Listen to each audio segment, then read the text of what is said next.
Faruk Bey, buyurun. Ben Kıdırlı amcaoğluyum, Ovacık doğumluyum. 58 yaşındayım. Öğretmenim. İlkokul 1'i Ovacık'ta okudum. Sonra ilkokul 2 ile ortaokul 2 arası Elazığ'a geldim. Çocuk yaşta ilk yani dışarıya çıkan bizim köyden çocuk bendim herhalde.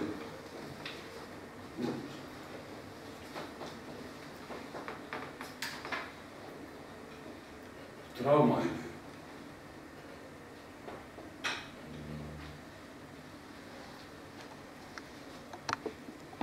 Ayrı olmayı algılamadım. Üzüldüm, hatırladım o günleri.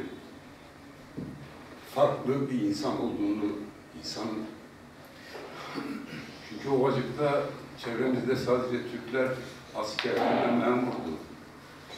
Elazığ'da sokağa çıkınca Türkler diye bir insan grubu var. Sonra Zazalar diye bir şey duydum. Ama onlara ait hissetmedim kendimi. Zamanla solun değerleriyle tanıştık tabii. 70'li yıllar. Hala kimliğimizi bulamamıştım. Sonra İstanbul'a geldim. Ortaokul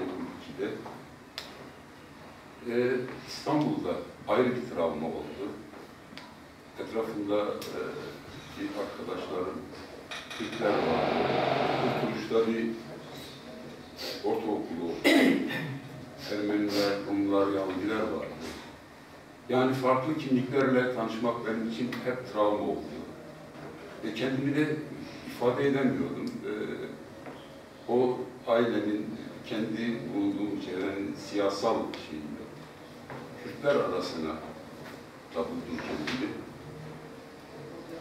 Bir an kendimi Kürt olmadığımı da gördüm. Kürtler arasındaydım ama etrafımda Kürtçe konuşuluyor. Kürt de değilim. Anladım ki farklıyım. Sonra Zaza şeyini yeniden düşününce bu insanların ayrı bir toplum olduğunu anladım ve bununla ilgili hep içimde bir şeyler biriktirdim. Bu yönde kitaplar okumaya çalıştım. Bu yönde tarih merakım oldu. Bu dile dair düşünmeye istedim. Bu dile dair ne yapabiliriz, nasıl haklarımızı savunabiliriz diye düşündüm. Bir yere varamadık henüz. Ama çok umutsuz değil mesela.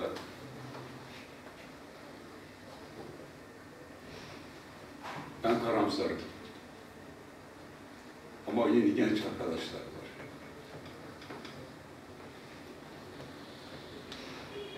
Herhalde iyi olacak. Bilmiyorum nedense bugün çok duygusallaştım. En insani şeydir hocam.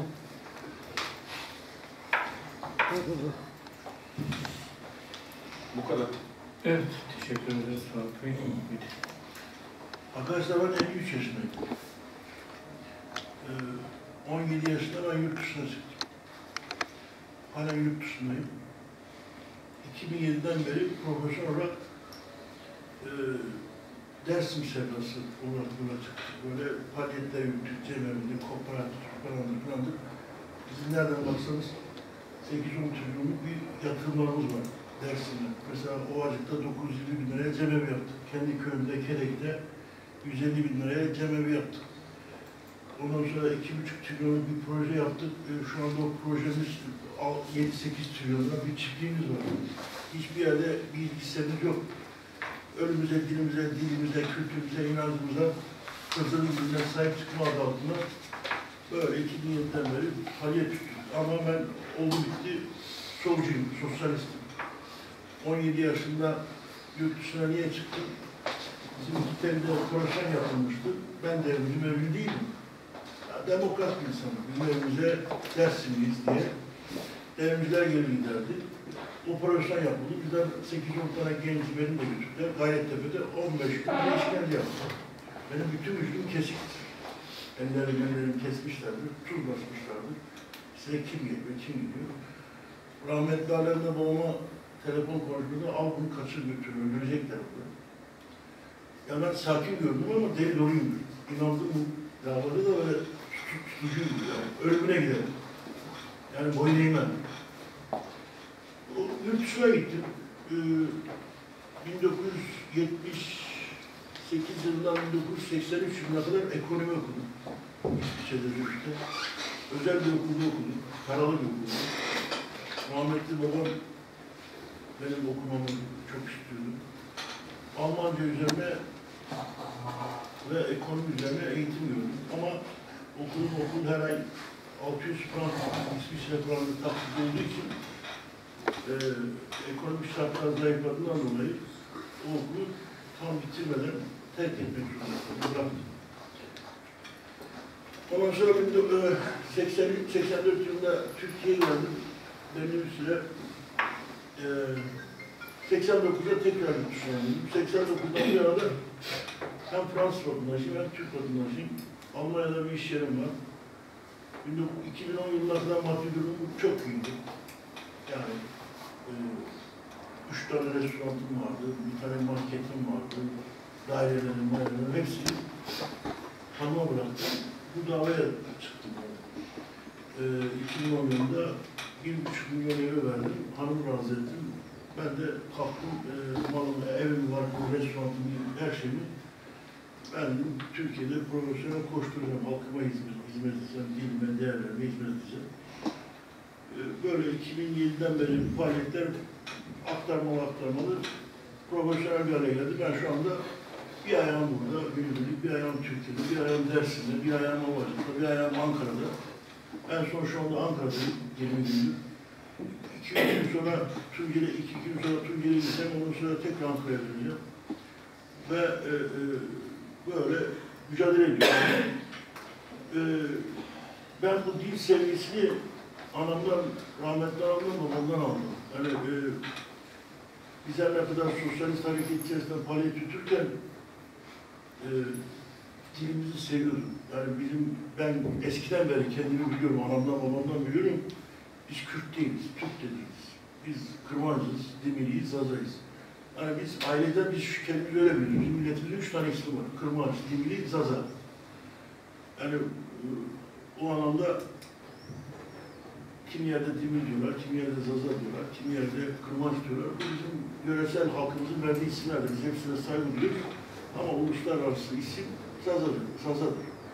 Ama o anlamda ben şunu diyorum, en büyük bölücüler kendini bilmeyenlerdir. Kendi milletini bilmeyenlerdir, kendi dilini sevmeyenlerdir, kendi milletini sevmeyenlerdir. En büyük bölücüler onlardır. Bu anlamda sosyalist olduğundan pişman değilim. Yine sosyalistim. Ama en büyük darbeyi sosyalistler vurdu bu dinimize. Çok ithal ettiler. Bizi Dersim'de olsun, İstanbul'da olsun, Avrupa'daki eğitim çalışmalarında olsun. Ben 1997 yılına kadar en üst düzeyde ben örgütün tepesinde de faaliyet tuttum. Ben 7 kişilik Avrupa Türkiye İlişkiler Konfederasyonu 285 tane derneğinden ve komitesinden sorumlu 7 kişiden birisiydim. ATİK, Avrupa Türkiye İlişkiler Konfederasyonu. Ama biz kendi içerimizde tartıştığımızda ben tek başıma kalıyorum. Bir de rahmetli bizim Mazlum Eren var. Bizim Hıdır Eren'in köylüsüdür. Bizim sorumluydu rahmetli. O bizim dilimizin sorumluydu. Ama diğerleri hepsi reddederdi. Biz Kürdüz derdi. Zaten Kürtlerin lehçesidir derdi. Ama rahmetli Mazlum Eren'le ben kendi dilimizi lehçe olarak görmedik. Biz ayrı bir bağımsız millettik diye söylüyorum. Ama kurum içerisinde herkes Sazlı'da Kürtçenin lehçesidir, Zaza'da bir millet yoktur. İşte hepsi Kürttür. Alevilik diye bir şey yoktur. Alevi, Kalk Muhammed Ali Aleviliğine inanmaz, Zerdüştür. Olay bu. Ben şimdi o anlamda bu bazı arkadaşlara da cevap olsun. Özellikle bu kan arkadaşlar. Ben Zaza olduğum kadar Aleviyim. Zaza olduğum kadar Alevi de çok seviyorum. Pirlerini, müşriklerini de çok seviyorum. Sizleri de çok seviyorum. Sünni olmak da bir şereftir, Alevi olmak da bir şereftir. Bütün halkları seviyorum, kendi inançlarımı da seviyorum. Şimdi orada şu konuda biraz netleşelim.